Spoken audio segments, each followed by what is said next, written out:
আল্লাহর বিধান চাই, আমাদের এই দাবি গ্রহণ করা হোক।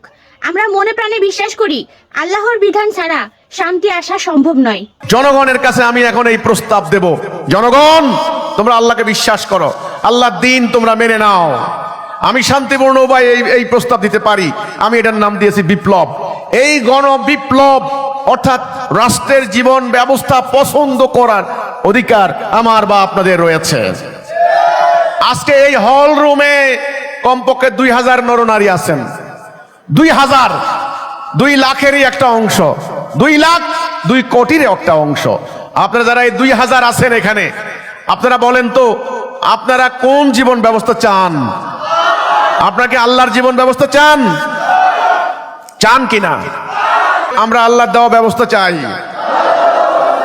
আমরা আল্লাহর দেওয়া বিধান চাই, আমরা আল্লাহর দেওয়া আইন চাই, আমরা মানুষের তৈরি বিধান চাই না। এই প্রশ্নের উত্তরে আমি এখন বলতে চাই, আমার সামনে এইভাবে এই যে এখানে 2-2.5 হাজার মানুষ, এরা সবাই মিলে বলেছেন আমরা আল্লাহর দেওয়া দিন চাই।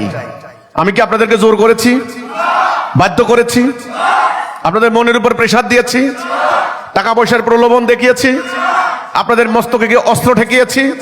নো, আপনারা বুঝেছেন আল্লাহর দেওয়া দিন আপনাদের শান্তি আসবে।